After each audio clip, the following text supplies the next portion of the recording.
গত ৯ দিন ধরে রাজধানীর এভার কেয়ার হাসপাতালে ভর্তি রয়েছেন সাবেক ৩ বারের প্রধানমন্ত্রী ও বিএনপির চেয়ারপারসন বেগম খালেদা জিয়া। এবং তার শরীরের অবস্থা আসলে এখন কেমন সেটি আসলে কেউ জানাতে চাচ্ছেন না। তবে এ সংক্রান্ত বিষয়ে দুপুরে আনুষ্ঠানিকভাবে ব্রিফিং করে জানাবেন তার ব্যক্তিগত চিকিৎসক ও বিএনপির স্থায়ী কমিটির সদস্য অধ্যাপক ডক্টর AZM জাহিদ হোসেন। যেমনটি তিনি জানিয়েছেন, কিছুক্ষণ আগে তিনি সাংবাদিককে বলেছেন যে আসলে তিনি বেগম খালেদা জিয়ার বর্তমান শারীরিক অবস্থা গতকাল কেমন ছিল এবং বর্তমান আসলে তিনি কী অবস্থায় রয়েছেন সেই বিষয়টি দুপুরে জানাবেন। তবে এর আগে আসলে আমরা যেমনটি দেখেছিলাম যে গতকাল রাতে কিন্তু তিনি বিএনপির মহাসচিব মির্জা ফখরুল ইসলাম আলমগীরকে নিয়ে তিনি কিন্তু এভার কেয়ার হাসপাতালে এসেছিলেন। তবে তার শারীরিক অবস্থার আসলে এখন কেমন সেই বিষয়ে তিনি তেমন কোনো কিছু জানাননি। তবে আজ দুপুরে এই বিষয় নিয়ে তিনি কথা বলবেন এমনটা কিন্তু জানিয়েছেন সাংবাদিকদের। একটু জানাতে চাই যে আসলে গত 23 নভেম্বর শারীরিক অবস্থার অবনতি হলে রাজধানীর এভার কেয়ার হাসপাতালে ভর্তি হন সাবেক ৩ বারের প্রধানমন্ত্রী এবং বিএনপির চেয়ারপারসন বেগম খালেদা জিয়া। এবং তারপর থেকে কিন্তু তাকে নিবিড় পর্যবেক্ষণে রাখা হয়। প্রথমে কেবিনে রাখা হলে পরে তাকে আবার সিসিইউতে নেওয়া হয়। সিসিইউ থেকে গত রাতে যেমনটি ছড়িয়ে পড়েছিল বিভিন্ন গণমাধ্যমে, জানা গিয়েছে যে তাকে সিসিইউ থেকে লাইফ সাপোর্টে অর্থাৎ আইসিইউতে নেওয়া হয়েছে, এমনটি কথা কিন্তু জানা গিয়েছিল গতকাল। তবে আজ এখন বা তাকে যে আইসিইউতে নেওয়া হয়েছে এই বিষয়টি আসলে কিন্তু তার ব্যক্তিগত চিকিৎসক যারা রয়েছেন তারা কিন্তু আসলে সাংবাদিকদেরকে আসলে একেবারে সঠিকভাবে জানাননি। তবে গতকাল রাতে আমরা যেমনটি দেখেছিলাম যে গতকাল রাতে বিএনপির মহাসচিব মির্জা ফখরুল ইসলাম আলমগীর ও স্থায়ী কমিটির সদস্য অধ্যাপক doctor AZM Zahid Hossain ever care হাসপাতালে বেগম খালেদা জিয়াকে দেখতে যান এবং রাত 12:35 তারা হাসপাতাল থেকে বের হন।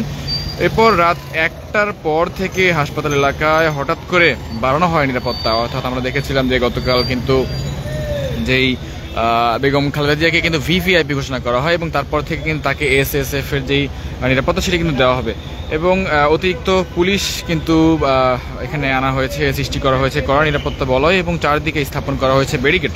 তবে এখন পর্যন্ত খালেদা জিয়ার শারীরিক অবস্থার বিষয়ে আনুষ্ঠানিকভাবে কোনো কিছু জানানো হয়নি। দুপুরে চিকিৎসক দলের পক্ষ থেকে বিস্তারিত জানানো হবে এমন একটি কথা কিন্তু বলেছেন ডক্টর জাহিদ। তবে গত 23 নভেম্বর থেকে কিন্তু অসুস্থতা বেড়ে গেলে তাকে বসুন্ধরার যেই এভার কেয়ার হাসপাতাল রয়েছে সেখানে কিন্তু তাকে ভর্তি করা হয়। যেমনটি জানা গিয়েছে যে তার ফুসফুসে ইনফেকশন ধরা পড়ে এবং সেটি ছড়িয়ে পড়ছে এমন একটি কথা কিন্তু বলা হয়েছিল বিভিন্ন গণমাধ্যম মারফত কিন্তু জানা গিয়েছে।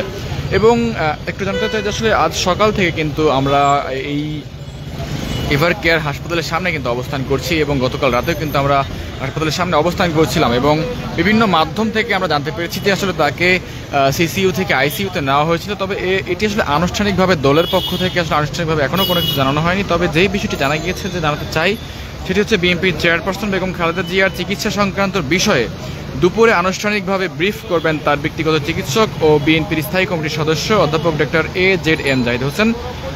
আজ দুপুর 12টায় রাজধানীর এভার কেয়ার হাসপাতালের গেটের সামনে আসলে তিনি এই ব্রিফিং করবেন। তবে যদি একটু দেখাতে চাই যে রাজধানীর এভার কেয়ার হাসপাতালে আসলে বাড়তি যে নিরাপত্তা সেই নিরাপত্তার কারণে কিন্তু একটু খানিকটা যানজটের সৃষ্টি হয়েছে। দেখতে পাচ্ছেন যে গতকাল কিন্তু তাকে অর্থাৎ বেগম খালেদা জিয়াকে কিন্তু যেই ভিভিআইপি হিসেবে ঘোষণা করা হয়েছে, যার কারণে তিনি কিন্তু বাড়তি নিরাপত্তা পাচ্ছেন, যার ফলে কিন্তু পুলিশের যে ব্যারিকেড সেটি কিন্তু দেখতে পাচ্ছেন গতকাল রাতে এই ব্যারিকেডগুলো আনা হয়েছে এবং এনে কিন্তু বসানো হয়েছে এবং পুলিশ দেখতে পাচ্ছেন গতকাল থেকে যে পরিমাণ পুলিশের সংখ্যা ছিল সেটা কিন্তু গত রাত থেকে বলতে গেলে বেড়েছে। নিরাপত্তা বলয় কিন্তু সৃষ্টি করা হয়েছে, যার ফলে আমরা যেমনটি জানতে পেরেছি যে আসলে রাজধানীর এভার কেয়ার হাসপাতালের 4র্থ তলায় কিন্তু সাবেক প্রধানমন্ত্রী বেগম খালেদা জিয়াকে চিকিৎসা দেওয়া হচ্ছে এবং সেই জায়গাটির নিরাপত্তাও কিন্তু নিশ্চিত করা হচ্ছে। অর্থাৎ 4তলায় আসলে অন্যান্য যারা ছিল তাদেরকে সরিয়ে অন্যান্য জায়গায় নেওয়া হয়েছে এবং তাকে যেই নিরাপত্তা বলয় তৈরি করে আসলে তাকে সর্বোচ্চ নিরাপত্তা দিয়ে তার চিকিৎসা নিশ্চিত করা হচ্ছে। এবং আজ দুপুর 12টায় রাজধানীর এভার কেয়ার হাসপাতালের গেটের সামনে তিনি সাংবাদিকদের সাথে কথা বলার কথা রয়েছে ডক্টর AZM জাহিদ হোসেনের এবং তিনি জানাবেন যে সাবেক এই প্রধানমন্ত্রী বেগম খালেদা জিয়ার শরীরের সর্বশেষ অবস্থা। তখনই আসলে জানা যাবে তার শারীরিক বর্তমান অবস্থা কি। এবং একটু বিষয় জানাতে চাই সেটি হচ্ছে গতকাল থেকে কিন্তু বিভিন্ন বিষয় আসলে অর্থাৎ বেগম খালেদা জিয়ার কী অবস্থায় রয়েছেন এবং তারেক রহমান তিনি আসলে কখন দেশে ফিরবেন এই দুইটি বিষয় নিয়ে কিন্তু গতকাল রাত থেকে কিন্তু নানা আলোচনা সমালোচনার সৃষ্টি হয়েছে। অনেকেই নানা তথ্য ছড়াচ্ছেন, সোশ্যাল মিডিয়ায় অনেক তথ্য ছড়িয়ে পড়ছে। তবে আসলে ঘটনাটা কি, আসলে কখন আসলে এই বিষয়ে জানানো হবে। আসলে বেগম খালেদা জিয়ার সর্বশেষ অবস্থাটি আসলে এখন কেমন এবং তারেক রহমান কখন দেশে ফিরবেন, এই বিষয়ে আসলে আনুষ্ঠানিকভাবে কিন্তু বিএনপির পক্ষ থেকে আসলে এখন পর্যন্ত কোনো কিছু জানানো হয়নি। অনেকেই বলছেন যে আসলে হয়তোবা আগামীকাল যেহেতু 3 তারিখে হয়তোবা একটি ট্রানজিট ব্যবহার করে হয়তো তারেক রহমান দেশে ফিরবেন, এমন কথা কিন্তু অনেকেই বলছেন। তবে এর আসলে সত্যতা কি, সত্যতা আসলে এখন পর্যন্ত জানানো হয়নি। অনেকেই বলছেন যে এই সপ্তাহের মধ্যেই হয়তোবা তারেক রহমান দেশে ফিরতে পারেন, এমন কথা কিন্তু অনেকে বলছেন। তবে এই বিষয়টি আসলে আনুষ্ঠানিকভাবে কিন্তু বিএনপির পক্ষ থেকে জানানো হয়নি। অনেকে অনেক কথা সোশ্যাল মিডিয়াতে লিখছেন, তবে বিএনপির পক্ষ থেকে যেমনটি বলা হয়েছে যে আসলে অপতথ্য আসলে কেউ ছড়াবেন না, অপতথ্য ছড়ানোর বিষয়ে কিন্তু বিএনপির দিক নির্দেশন দেওয়া হয়েছে।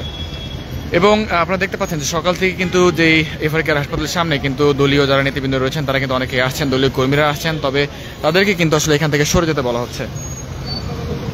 একটি বিষয় জানাতে চাই যে বিএনপি চেয়ারপারসন বেগম খালেদা জিয়ার চিকিৎসা সংক্রান্ত বিষয়ে আজ দুপুরে কিন্তু আনুষ্ঠানিকভাবে ব্রিফ করার কথা রয়েছে তার ব্যক্তিগত চিকিৎসক বিএনপির স্থায়ী কমিটির সদস্য অধ্যাপক AZM জাহিদ হোসেনের পক্ষ থেকে। এবং আপনারা জানেন যে গতকাল রাত বিএনপির মহাসচিব মির্জা ফখরুল ইসলাম আলমগীর ও স্থায়ী কমিটির সদস্য অধ্যাপক ডক্টর AZM জাহিদ হোসেন গতকাল রাতে কিন্তু এভার কেয়ার হাসপাতালে এসেছিলেন এবং ঠিক তখন কিন্তু রাত 12:35 এবং বের হয়ে যাবার সময় কিন্তু তারা কিন্তু সাংবাদিকের সঙ্গে কোনো কথা বলেননি এবং তারা কিন্তু আসলে আনুষ্ঠানিকভাবে খালেদা জিয়ার অবস্থা কেমন সেটা কিন্তু তারা জানাননি। দর্শক, রাজধানীর এভার কেয়ার হাসপাতালের সামনে থেকে আপনাদের সঙ্গে সরাসরি যুক্ত ছিলাম। আমরা ক্ষণে ক্ষণে আপনাদের সঙ্গে যুক্ত হব এবং দেশের সকল খবর সবার আগে পৌঁছে দেওয়ার চেষ্টা করবো। এতক্ষণ আমাদের সঙ্গে যুক্ত থাকার জন্য সবাইকে ধন্যবাদ জানাচ্ছি।